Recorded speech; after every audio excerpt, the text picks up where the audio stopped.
नमस्कार, आदाब, सत श्री अकाल। दोस्तों, स्वागत है आप सबका मेरे YouTube चैनल स्वप्निल जंक्शन पर और मैं आशा करता हूं कि आप सभी स्वस्थ और सुरक्षित होंगे। दोस्तों, आज की इस वीडियो में मैं आपके समक्ष एक बार फिर से प्रस्तुत हुआ हूं एक ऐसे विषय को लेकर जो विषय दरअसल भारत के आप कह सकते हैं प्रत्येक नागरिक से जुड़ा हुआ है। भले ही उसका इस विषय में इंटरेस्ट हो या ना हो, उसकी रुचि हो या ना हो, लेकिन उसे ये जो फील्ड है या इनके द्वारा जो बनाई गई नीतियां हैं या इनके द्वारा जो समाज में माहौल बनाया जाता है, उससे कहीं ना कहीं इंडिविजुअली, निजी रूप से मैं और आप और हम जैसे करोड़ों भारतवासी प्रभावित होते हैं। और जब ये मसला इतना बड़ा है, जब इससे करोड़ों देशवासी अगर प्रभावित हो रहे हैं, तो क्यों नहीं हम हमारे देश के भीतर सत्य बोलते हैं? हम क्यों भयभीत हो जाते हैं? हमें यह बात पता है कि अगर हम सत्य बोलें आज की तारीख में, और यह मैं सिर्फ एक पार्टी को ही निशाना साध नहीं रहा हूं, एक पार्टी पर, बल्कि ये राज्य सरकारों की भी मैं बात कर रहा हूं।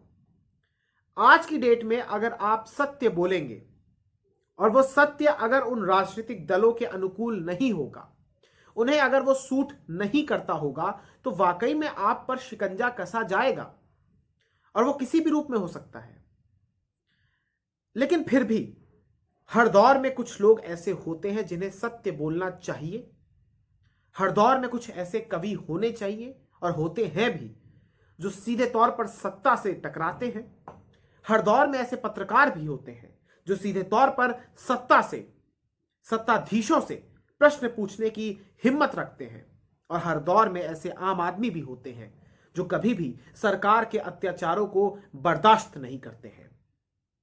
क्योंकि ये सरकार दरअसल, अगर हम लोकतंत्र की परिभाषा पर जाएं, तो ये सरकार तो आपकी सेवक होती है।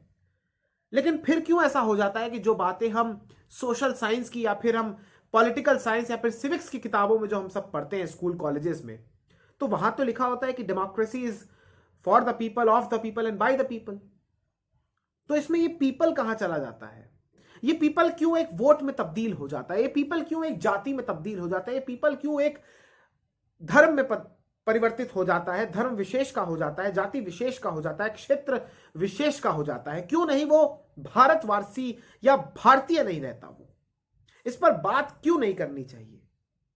मौजूदा देश के भीतर जो घटनाक्रम हो रहे हैं, अगर आप उसे बड़ी बारीकी के साथ देखें, क्योंकि मैं पिछले 5-6 वर्षों से, जब से मेरी रुचि पत्रकारिता में इस क्षेत्र में डेवलप हुई है, पिछले 5-6 वर्षों से मैं लगातार देख रहा हूं कि एक ट्रेंड सा बन गया है। वो ट्रेंड ये है कि कैसे कैसे करके साम दाम दंड भेद कुछ भी तरीका अपनाते हुए हमें श्रेय लेना है।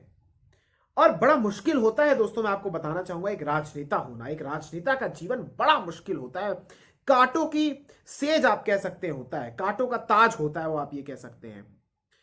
भाई, आपको चिराग लेके हर जगह ढूंढना पड़ता है कि कौन सा प्रोजेक्ट आ गया, कौन सा किसने कहां पे भ्रष्टाचार कर दिया, तो चलो उस पर मैं आक्षेप लगाता हूं। कोई प्रोजेक्ट है तो चलिए उसका क्रेडिट लेने के लिए मैं चला जाता हूं। कोई छोटी सी एक राह मिल जाए तो चलिए आइए उसका श्रेय हम ले लें। या एक होता है ना कि जैसे जब आप विपक्ष में होते हैं तो आप फिर जनता की बात करते हैं, और जब अचानक से वही दल सत्ता में आ जाता है तो फिर उसका कोई लेना देना नहीं होता। और आज देश के भीतर मूल मुद्दे क्या है? आज ही नहीं, बल्कि ये आप कह सकते हैं जब से हम स्वतंत्र हुए हैं तब से यही मूल मुद्दे हैं। बेरोजगारी, गरीबी, अशिक्षा, लॉ एंड ऑर्डर, प्रिवेसी, महंगाई। आप मुझे बताइए, एक देश के भीतर किस हद तक हमारे राजनेता और गिरेंगे? किस हद तक आखिर गिरेंगे? ये जो कार्यकर्ता होते हैं इनके, ये जो बड़ी बड़ी भीड़ बनाते हैं, बढ़ाते हैं, या आप कह सकते हैं कि उनको कई जगह ऐसा होता है कि जब हम गांव से भरकर लोगों को लाया जाता है, उनको खाने के लालच में या फिर पैसों के लालच में या कुछ भी लालच में, किसी भी वस्तु के लालच में, और फिर उनको वहां बैठा दिया जाता है और कैमरे को बिल्कुल पैन करके दिखाया जाता है कि देखिए हमारे रैली में अपार जन समर्थन हो रहा है और हम ही आ रहे हैं। भाई, किस बुनियाद पे आप आ रहे हैं? जरा अपना रिपोर्ट कार्ड तो पेश कीजिए। इससे बड़ा अन्याय क्या होगा कि आपके देश में, हमारे देश में 5 वर्षों में चुनाव होते हैं और फिर 5 वर्षों का आपको थोड़ा सा वो गिनती के कुछ हाइलाइट्स आपको बता देंगे कि हमने वहां फला जगह पर इतने मेडिकल कॉलेजेस बना दिए, फला जगह पर हमने एम्स बना दिया, फला जगह पर हमने इंडस्ट्रीज लगा दी, हमने एजुकेशन इंस्टीट्यूट्स खोल दिए, हमने यूनिवर्सिटीज खोल दी, हमने सड़कें बना दी, हमने एक्सप्रेसवे बना दिए। लेकिन फिर वही बात, इंडिविजुअली आप क्या कर रहे हैं? लोगों की प्रति व्यक्ति आय बढ़ाने के लिए, आप उनका लाइफस्टाइल, आप उनका जीवन शैली को बेहतर करने के लिए आप क्या कर रहे हैं? छोटी सी बात मैं आपसे कहना चाहूंगा, आप किसी भी फ्लाईओवर को देखते हैं, चकाचौंध उस पर होती है और पुल बनाया जाता है, आप जानते हैं, ताकि ट्रैफिक की समस्या से निजात मिल जाए, आप कह सकते हैं रफ्तार मिल जाए, लोग सरलता के साथ अपने गंतव्य तक पहुंच जाएं। यही कारण होता है। और पुल इंफ्रास्ट्रक्चर का एक बहुत महत्वपूर्ण, एक आप कह सकते हैं कि एक बहुत ही महत्वपूर्ण अंग होता है जिससे विकास भी आता है। लेकिन पुल के नीचे की दुनिया आपने देखी है दोस्तों, सबने देखी है। पुल के चकाचौंध जो ऊपर दिखती है, पुल के नीचे की जो अंधेरा है, वो सबने देखा है। वो उस इलाके के सांसद भी देखते हैं, उस इलाके के विधायक भी देखते हैं, और उस पूरे के पूरे वहां पर जो भी इस प्रकार से कॉन्स्टिट्यूशनल पद जो भी प्राप्त लोग हैं, या जो भी नेता हैं, जो भी अधिकारी हैं, और आम जनता, आप और हम भी, हम सब उस हालत को देखते हैं और कहीं ना कहीं उससे मुंह फेर लेते हैं। गंदगी को अगर साफ करना है, ध्यान से सुनिएगा दोस्तों, गंदगी को साफ करने के केवल 2 तरीके होते हैं। या तो आप उस गंदगी में कूद जाइए और उस गंदगी को साफ कर दीजिए, और दूसरा तरीका यही है कि आप उस गंदगी के सामने से अगर आप गुजरे तो फिर आप अपने मुंह पर हाथ रख लीजिए और सीधे तौर पर आप वहां से निकल जाइए, और कुछ समय के बाद आप उस बदबू को भूल जाएंगे, आप उस गंदगी को भूल जाएंगे। तो इस देश के भीतर गरीबों को, इस देश के भीतर झुग्गी झोपड़ियों में रहने वाले लोगों को, इस देश के भीतर हर उस शख्स को जिसे कहीं ना कहीं जातिगत आधार पर उसके साथ भेदभाव किया जाता है, उसे इस देश के नेता धूल मानते हैं, उसे इस देश के नेता एक दाग की तरह मानते हैं। नहीं तो आजादी के 75 वर्ष पूरे होने वाले हैं, अमृत महोत्सव हम सभी मना रहे हैं, अभी इसी वर्ष से ही मन रहा है ये। आजादी के 75 बरस यानी 7.5 दशक करीब करीब हो चुके हैं। आज भी हमारे देश में गरीबों की संख्या कितनी आप सभी जानते हैं। आज भी इस देश के भीतर हमें मुफ्त में अनाज इसलिए बांटना पड़ा क्योंकि इस देश के भीतर उन लोगों की हालत ऐसी नहीं थी कि अगर हम देश में लॉकडाउन लगा दें एक महामारी के कारण, तो उनके पास खाने के लिए पैसा नहीं है और खाने के लिए सामग्री भी उपलब्ध नहीं है उनके पास। किस बात का वोट दिया जाए, किस बात का वोट दिया जाए? ऑफ कैमरा मैंने कई लोगों से बात की और आप मानकर चलिए कि 90% ऐसे लोग थे जिनका यह मत था कि चाहे ए पॉलिटिकल पार्टी आ जाए, चाहे बी पॉलिटिकल पार्टी आ जाए, चाहे सी पॉलिटिकल आ जाए, चाहे डी आ जाए, चाहे कोई आ जाए, हमें कोई फर्क नहीं पड़ता, क्योंकि ये हम लोगों के लिए कुछ नहीं करने वाले। इन सब का ये एक स्टेटमेंट होता है उन लोगों का कि ये लोग आएंगे, जाति के आधार पर आपको डराएंगे, आपका बंटवारा कर देंगे। फिर कोई आएगा, वो कह देगा धर्म के आधार पर। बेसिकली उन्हीं 2 चीजों पर ये चीजें घूमती रहती हैं। और फिर विपक्ष, चाहे विरोधी पक्ष हो या फिर सत्ता पक्ष हो, ये आपस में एक दूसरे पर वो जो होता है ना, जैसे सास बहू भी इतना नहीं लड़ती। हमने बेकार में ये चीजें बना रखी हैं। मैं तो माफी चाहूंगा तमाम, अगर कोई सास या अगर हमारे देश की महिलाएं इस वीडियो को देख रही हैं, सास और माँ और सास और बहू का इतना झगड़ा नहीं होता जितना हमारे देश में राजनेताओं का होता है। किस स्तर की राजनीति हमारे देश में होती है? इन लोगों ने महापुरुषों को बांट दिया, इन लोगों ने रंगों में भेदभाव कर दिया, इन लोगों ने हर वो चीज जिस पर हमें गर्व होना चाहिए और जो यूनिवर्सल होती है, जिससे हमें सीख लेनी चाहिए, जिससे हमें मोटिवेशन लेनी चाहिए, उन तमाम चीजों को इन्होंने राजनीतिक रंग में रख दिया है। बताइए आज की डेट में सांप्रदायिक माहौल कितना बेकार है, कितना जो हमारी सांप्रदायिक ताना बाना है, जो हमारे देश का जो फैब्रिक है, उसको कितना ज्यादा छलनी इस देश के राजनेताओं ने किया, आप सभी जानते हैं। किसी भी राजनीतिक दल का कार्यकर्ता उसका सिपाही होता है। वो तो अपने राजनीतिक दल की बढ़ाई करेगा ही, वो तो प्रशंसा ही करेगा। अगर वो प्रशंसा नहीं करेगा तो फिर उसकी स्वामी भक्ति पर, उसकी वफादारी पर सवाल उठ जाएंगे।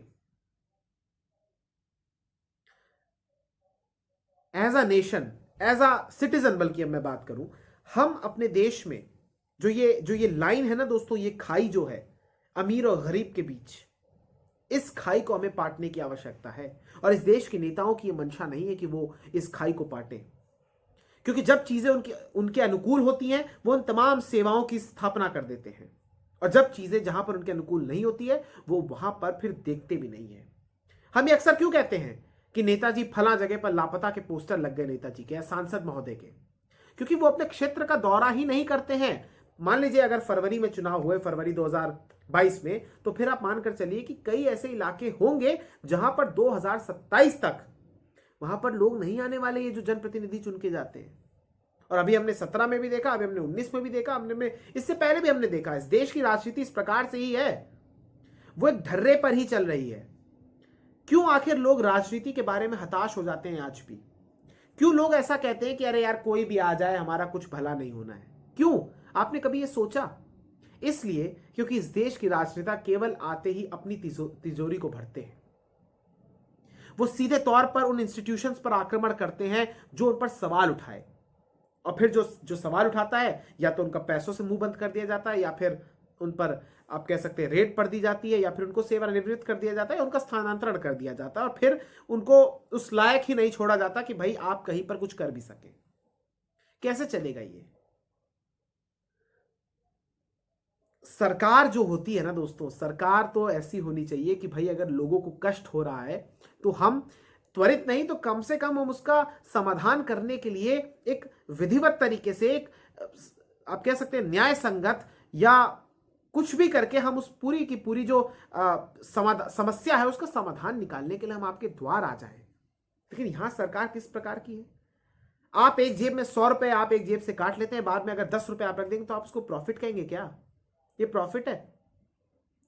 आज देश का किसान आंदोलन कर रहा है। रोजाना ये खबरें आती है कि फला जगह पर महापंचायत होने वाली है, फला जगह पर ये होने वाला है, 1 साल के हम ये करेंगे। क्या एक देश में शोभा देता है कि किसान आंदोलन कर रहे हैं और सरकार महलों में बैठी हुई है? क्या एक देश की राजधानी में ये चीज शोभा देती है कि वहां के लोग जो बेचारे दिन रात मेहनत कर रहे हैं, मेहनत कश लोग हैं, परिश्रम कर रहे हैं, अपना पेट पाल रहे हैं, वो जहरीली हवा में सांस लें? बेसिक राइट्स, बेसिक डिमांड्स के लिए हमें लड़ना पड़ता है, जूझना पड़ता है। आज इंसान को यह सोचना पड़ता है कि भाई वो 1 किलोमीटर दूर ट्रेवल करने जाए कि ना जाए। क्यों? क्योंकि पेट्रोल के दाम इतने ज्यादा हैं। आज उसे अपनी थाली में बड़ी बैलेंस डाइट लेनी पड़ती है। बैलेंस डाइट उससे मत समझिएगा कि प्रोटीन और कार्बोहाइड्रेट, फैट, विटामिन सब हो, नहीं। बैलेंस डाइट का अर्थ यह है कि कैसे भी करके मैं थोड़ी सी सब्जी में 2 टाइम का गुजारा कर लूं। ये बहुत सारे मध्यम वर्गीय परिवार की भी हकीकत है, और गरीब तबके की तो हकीकत इससे भी बदतर है। और आदिवासी या जो शेड्यूल ट्राइब्स होते हैं, शेड्यूल ट्राइब्स और शेड्यूल जो कास्टेस होती है, उनकी तो मैं बात भी नहीं करना चाह रहा हूं, क्योंकि उनकी हालत इस देश में क्या करती है। हर व्यक्ति को, हर एक जाति को, हर एक धर्म को केवल वोट बैंक की नजर से देखा जाता है, और वो दृष्टिकोण जब तक परिवर्तित नहीं होगा तब तक इस देश में सुधार नहीं हो सकता। और जाते जाते मैं बात सिर्फ इतनी कहना चाहूंगा कि इस देश में अगर ये देश आज खड़ा है ना, तो सबसे पहली बात तो हमारी जो धर्म है और हमारी जो संस्कृति है उसके कारण खड़ा है, और प्लस दूसरा जो कारण है वो हमारे देश के सैनिक हैं, उनके कारण आज ये देश खड़ा है। और तीसरा हम और आप, जो आम जनता इस देश की है, जो ये जानती है कि ऊपर के लेवल पर करप्शन है, फिर भी हम ईमानदारी के साथ अपना काम करते हैं। ये देश कभी भी किसी राष्ट्रीयता के बलबूते पर नहीं खड़ा होता। ये बात आप याद रखिएगा। भारत इतना महान देश है, कोई अभिनेता, कोई अभिनेत्री, कोई नेता या कोई भी बिजनेसमैन इस देश का भला नहीं कर सकता, और उस देश के या हमारे देश के महान बनने के लिए वो पीछे उसका कारण नहीं हो सकता। वो सिर्फ अपनी पूंजी इकट्ठा करता है, वो सिर्फ अपने फैंस को इकट्ठा करता है, और जब उसका जो स्वार्थ की पूर्ति हो जाती है वो यहां से रफू चक्कर हो जाता है। आपने किसी नेता को गरीब देखा है? क्यों हमारे देश में नेताओं की संपत्ति अचानक से चुनाव लड़ने से पहले लाखों में होती है, और चुनाव के बाद जब वो रिटायर हो जाते हैं या उनका आप कह सकते हैं अगले चुनाव में जब वो प्रवेश करने जाते हैं, तो जब वो अपना नामांकन पत्र दाखिल करते हैं तो वो कैसे करोड़पति बन जाते हैं भाई? जनता की प्रति व्यक्ति आय में तो बहुत मुश्किल से कुछ हजारों या कुछ सैकड़ों रुपए का ही इजाफा होता है, लेकिन ये लोग लखपति से करोड़पति बन जाते हैं। यही तो फर्क है, यही तो करप्शन है। कोई अगर रिपोर्ट आ जाए उस रिपोर्ट पर सवाल उठा लिया जाता है। सोचिए, यानी अगर वो रिपोर्ट आपका सच बता रही है तो आप बेहतर है रिपोर्ट पर ही सवाल उठा दो, ताकि लोगों का एक एक एक एक आप कह सकते हैं एक सेट जो इंडिविजुअल कुछ है, ग्रुप ऑफ इंडिविजुअल्स है, उनका दिमाग ही इस तरीके से आपने कर रखा है कि वो उस दिशा में सोचेंगे ही नहीं। अगर कोई रिपोर्ट आएगी जिसमें सरकार की आलोचना होगी तो वो रिपोर्ट को ही खारिज कर दिया जाए और लगा दिया जाए सबको किसी 11 में, किसी शेयर मार्केट में, किसी क्रिप्टो में, किसी इन्वेस्टमेंट में कि भाई तुम यहां पैसा लगाओ, हम तुम्हें ये पैसा दे देंगे। शॉर्टकट के द्वारा आप पैसा इन्वेस्ट कराने में, इन सब बेफिजूल की चीजों में आप लगवा दीजिए और देश के जो असली मुद्दे हैं उनसे आप भटका दीजिए। भारत, ये बात आप याद रखिएगा कि भारत बहुत महान देश है और ये सब कुछ जो कुछ भी हो रहा है ना, ये कभी ना कभी कर्मा इन पर भी भारी पड़ेगा। इस देश में इतनी संसाधनों की लूट ये लोग कर रहे हैं, मैं आपको बता नहीं सकता।